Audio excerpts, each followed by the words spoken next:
This is DW News Africa. Coming up on the program, what makes Nigerians so vulnerable to narcotics?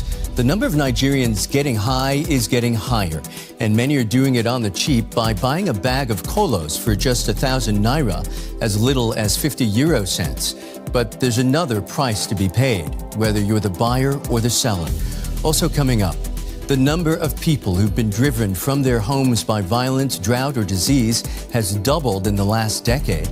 And a new report from the Norwegian Refugee Council says 8 of the 10 worst hit countries are in Africa, with Mozambique new on the list. And we take a look at a new Kenyan app that's bridging the gap between Kenya's deaf community and those who can hear. It turns real movements into gestures on a 3D avatar, which in turn converts speech into text and then sign language.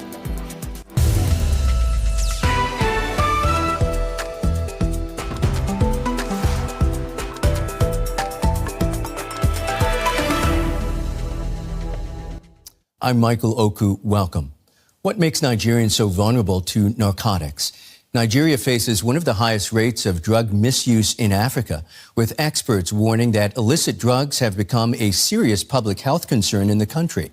The nation's surge in drug use is especially blighting its young people.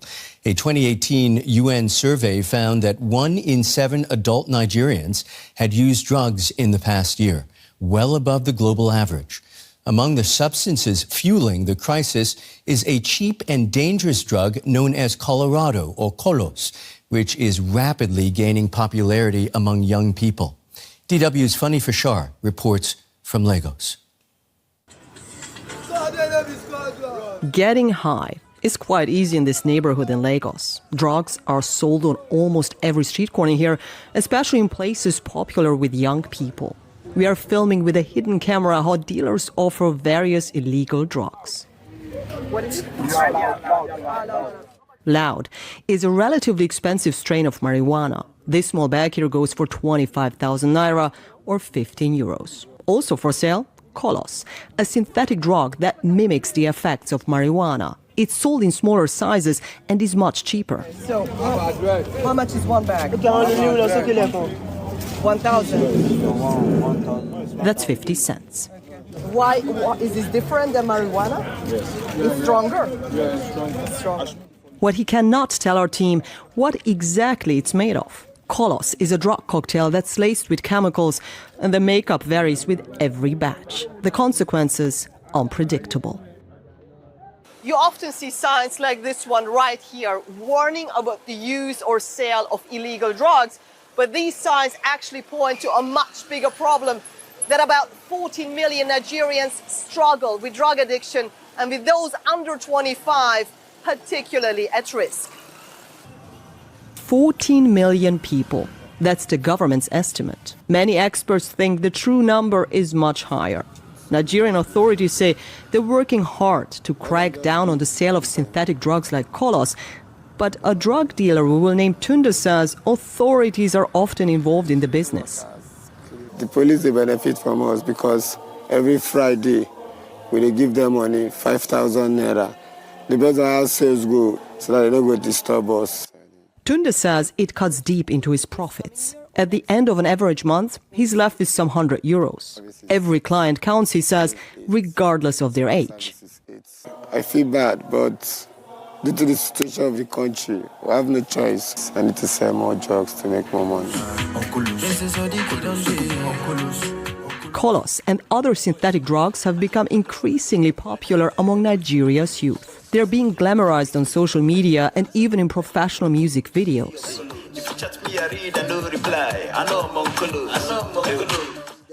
No one admitted to using drugs on camera, but everyone had an explanation why people do.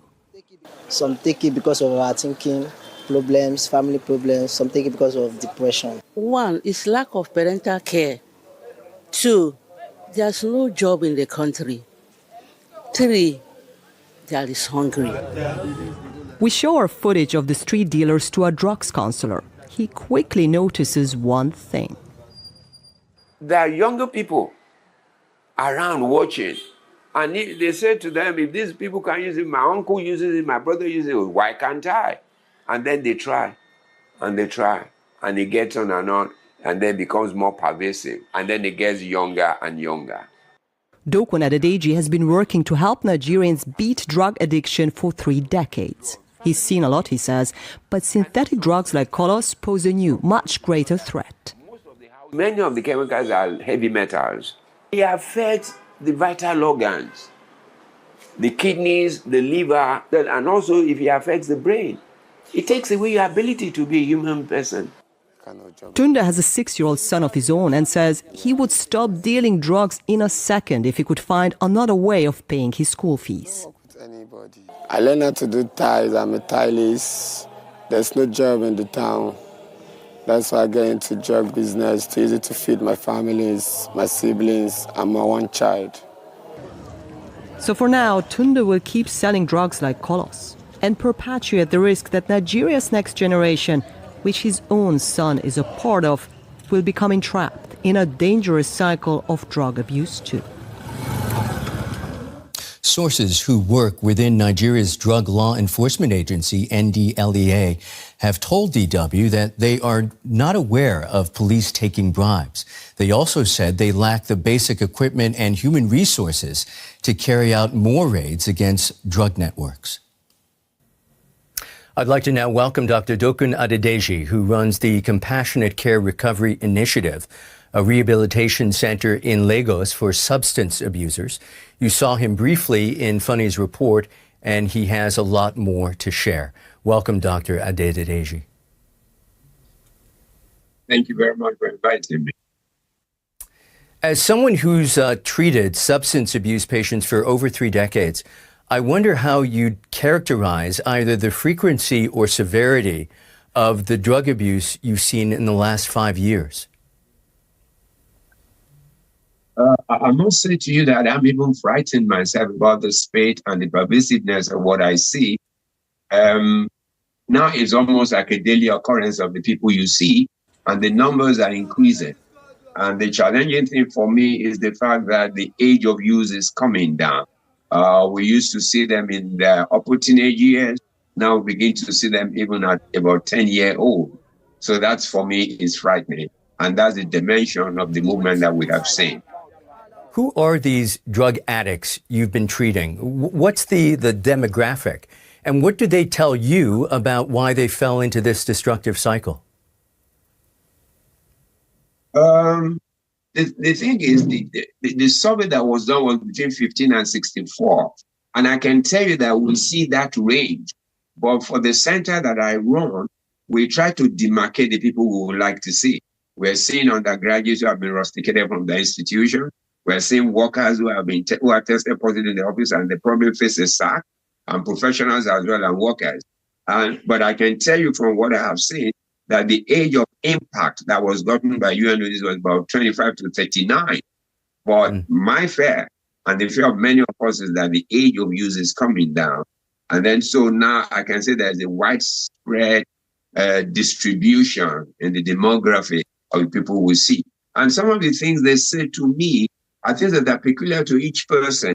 Some of them say the family background. Some of them say lack of social support, family support, no psychological support. Some of them is basic ignorance. Some of them are lured into it. Some of them is because of peer pressure. The data shows that the biggest drug users are young people, 25 to 39 years old, and that 1 in 4 users are women. Why do you think this group is most susceptible? And it sounds like you're saying that you're seeing shifts in the profile of users at your center. Oh, yes. Oh, yes. You know, the thing in the center, we had a board policy that we're not going to take anybody younger than 18. So what we usually do is with those who are younger than 18, that's why we shifted our focus of advocacy for those people from secondary school, age level 10 to 18. For people from 18 and above, we can admit them. The other thing you will see is that these people are young people that are susceptible to use because of the peer pressure, the availability, the kind of this feeling of wanting to belong to a group. And also you will see that that kind of thing drives it in their age, and also the availability and also the willingness to experiment. And this is an age maybe the teenage upper teenage year is a year of experimentation when they choose to try what their friends have tried. The subtext of what you're also saying is that the number of people suffering from this is really underrepresented. It's undercounted because there are many people who have not really reported their condition. Oh, absolutely. I can tell you that for free. Because let me tell you, let me give an example of my country. If you use drugs, it's not something you can boast about. It's not something you can raise up and say, I do. Because of the judgmental nature of the society that we work in, people don't self-report. Not only that, because of the consequences. If you test positive, for instance, in some places, they'll sack you from your job or send you away from the institution. And so what happens? Blighted future. So it will be underreported. And even if you put a survey out, if they don't know the purpose of the survey, nobody will tell you they use drugs, except it becomes anonymous, and then people will say. But if the circumstance begins to change at a bit of acceptability and to get help, people will report. That's one of the things we are trying to get people to understand, to self-report, so that without consequences, you can self-report and then you can be treated and you can return to where you were coming from. And then You're a doctor. You're a doctor and not a drug enforcement agent, but I wonder whether you know about where these drugs are coming from the expensive marijuana strains to synthetic colos, and whether the government is doing anything to attack the source. I'm telling you that the Nigerian government is really doing a lot. I can say that. Because the gentleman who is in charge of our drug agency, General Marwa, he came prepared for that work. I work with him. I'm on the advisory board of the NDLEA. I'm part of his advisor. So I know that he's doing a lot. Virtually every week at the airports, seaports, and everywhere, points of entry, at borders, people are caught. So I asked him one day, I said, why do people still carry these things or traffic in it if they get caught? He said, greed. The element of greed is there because it's an extremely lucrative business. If you are not caught, you are made. So people would like to take the risk. So the thing is, government, in terms of the agency, is doing a lot about that. And so in terms of interdiction, yes, it's working. But interdiction alone will not, because people are then fashioning all kinds of ways to bring it in. But you see, these drugs come mainly from outside. Some of them from South America, some from the opioids come from like India or Pakistan. But the drug like fentanyl will not come straight to Nigeria. It probably will go first somewhere else, maybe to Brazil or maybe to the US, and then somebody brings in here. But I can tell you that there is no drug that is available outside that is not seen here. What gives you hope, Doctor? Are there any promising trends, innovative approaches, or at least success stories you believe need more attention? Oh, yes. One thing is, what gives me hope and satisfaction is the people that are helped, because they are scattered all over the world. They're in different positions and different professions. And so when they send me notice, sometimes when they send me messages, that makes me feel satisfied and pushes me on, even in spite of the difficulties. And also what gives me hope is what I think we're trying to do as a nation, though very minimal in terms of response. But I think another thing is the moment you can increase the level of advocacy and create adequate awareness, and people begin to own it, and do not subject the owning to an agency or to government, then it works better. The religious bodies, the institutions, the organization, if we all begin, even as families, begin to own the challenge, then it reduces the encumbrance that it puts on the government. I think that's where we're going, and I can see a bright light in that direction. And for some of us who worked in this space for a long time, one is encouraged by the response that one is getting. Okay. That's Dr. Dokun Adedeji in Lagos. Many thanks, Doctor. Thank you. Every year, the number of people who've been driven from their homes by violence, drought, or disease seems to increase, and new figures show that number has doubled in the last decade. That's one of the conclusions of a report from the Norwegian Refugee Council. It analyzes yearly the most neglected displacement crises in the world. In 2024, 8 of the 10 worst hit countries were in Africa. And topping that grim list is Cameroon. Ethiopia's troubles are well known. Ranked third worst is Mozambique, which appears on the list for the first time. After that come Burkina Faso, Mali, and Uganda. DR Congo is 8th and Somalia 10th. One of the factors making life unbearable for displaced people is that nobody seems to care. Take Mozambique. It's caught in a relentless storm of armed conflict and climate disaster, with more than 1.4 million people forced from their homes and nearly 5 million people facing critical hunger. Yet, at the same time, international aid is collapsing.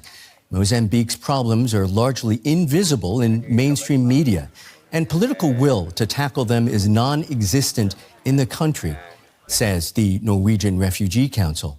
Worst affected is the oil and gas-rich region of Cabo Delgado, where there's been an Islamist insurgency since 2017. More than 6,000 people have been killed since then. 2,500 of those were civilians. I'm pleased to welcome Jan Egeland, Secretary General of the Norwegian Refugee Council. Mr. Egeland recently returned from a week-long visit to Mozambique. Jan Egeland, first, why is Mozambique on your list of the world's most neglected crises? Because it's a place that is stricken by war, a conflict where the Islamic State of Mozambique is attacking civilians. It's fully exposed to all of the natural disasters you can think of, 3 hurricanes in the beginning of the year, and on top of that, a hunger crisis. But at the same time, it's neglected. There is very little media attention. Deutsche Welle is a positive exception. There is very little funding per person in need, and there are too few diplomatic and political initiatives to end this protracted, horrific, forgotten emergency. Again, you've been there. What was your takeaway? Tell us more of what you saw on the ground. What I saw on the ground was massive displacement of people fleeing violence. And at the same time, a retreat of humanitarian operations, because this is a place that was funded 60% by one donor only, the United States of America. And that funding was turned off overnight in January and February. And Europe has not at all filled the gap. So there is a retreat by humanity, by international solidarity with these people, at the same time as the multinational companies are extracting gas, minerals, oil with phenomenal profit margins. It's injustice beyond belief. I wonder whether you can weigh in on this. Why hasn't Mozambique, despite the avalanche of misfortune it's facing, received neither the attention of the world's media nor of its political leaders? Well, it's a mystery, really. We provided this survey now on the most neglected emergencies on Earth. 8 of the 10 that were most neglected in terms of funding per person in need, media attention, and diplomatic and political and developmental efforts to solve the crisis. 8 of these emergencies were in Africa. Mozambique, Ethiopia, Cameroon being perhaps the most neglected of all, several of the countries in the Sahelian region. These are places that are protracted crises, and therefore I think they're falling off our radar. We seem to be only interested in Trump, in the Middle East, in Ukraine, but there are major emergencies in Africa, and if they're not solved, it will come back to haunt us. A world that is more destabilized, with more migration, with more epidemic disease, and it's bad for the country, for the people, for the region, for the world. As you alluded to earlier, the UN and many other humanitarian agencies have been affected by Washington's cuts in aid money under the Trump administration. What direct impact, in very real practical terms, will these cuts have on a place like Mozambique moving forward? Well, it's so abrupt that it basically means that clinics that were tending to many patients with wounds and horrific diseases every single day have closed down. No offer anymore. I told you about water hoses and towers not being refilled, no sanitation, no new shelter for people that are homeless and have had to flee. No more education, which also leads to no more employment. These are the direct consequences of such aid cuts. And I urge really Germany, European Union, the European economies to try to step up now to meet this void created by the biggest donor on earth cutting aid so dramatically and so abruptly. Sir, you're painting a rather dire portrait. Is there hope anywhere? There is a lot of hope. Wherever I travel, including to Mozambique, I saw wonderful work done by the Norwegian Refugee Council. We provide aid to 9 million people this year. 9 million. And much of this aid is providing great hope for the families. Education, a new civil documentation, so they finally have identity cards. They can apply for work. We provide livelihoods. We provide durable solutions, and we help people home. There is a lot of hope and a lot of potential, but we cannot do it empty-handed. So I urge really decision makers and parliamentarians, don't do only armaments in this age of insecurity. In Europe, there is an arms race now. Everybody wants to have the militaries increase dramatically. Don't forget the people here. I mean, if we don't have help for people, why would we need phenomenal militaries? Well, we hear you loud and clear. Jan Egeland, many, many thanks. Thank you. Thank you for having me. Now to Kenya, where the government launched its first national artificial intelligence strategy earlier this year, aiming to position Kenya as Africa's AI hub. Now, one startup is offering new ways for the deaf community to communicate by translating speech and text into sign language videos. It has the potential to transform their interactions with people who can't sign. Charity Eshanali is helping build TERP 360, a Kenyan app that utilizes two key technologies, motion capture and artificial intelligence. Charity's hands are first fixed with multiple sensors that reliably document her hand movements in space. Each sign is then copied by a 3D avatar, Ava. Anything that's repetitive in nature, I think that's what we've really zeroed down in and seen how do we automate and provide sign language interpretation at scale. The app can also convert speech into text and turn that text into sign language. I'm going to try a sentence like yesterday I went to the market and then get sign language for it using this 3D avatar called Ava. And then after it finishes sign, I can download that video. I can download it into a video and I can share it on major social platforms. Kenya's deaf community includes nearly 3 million people, and sign language is officially recognized by the Constitution. Yet many say their access to essential services is compromised, especially when they visit the doctor. That's because not a lot of people can sign. Some want to join to learn, but you must pay, which is expensive. Also, the sign language dictionary is expensive. It's better to use this technology where signs are made easier. The Kenyan app has been shortlisted for the 2025 Africa Prize for Engineering Innovation. But its founder has already set eyes on the next goal, making the system accessible to all dialects and languages around the world. That's it for now, but be sure to check out our other stories on dw.com/Africa or, of course, on social media. Bye for now.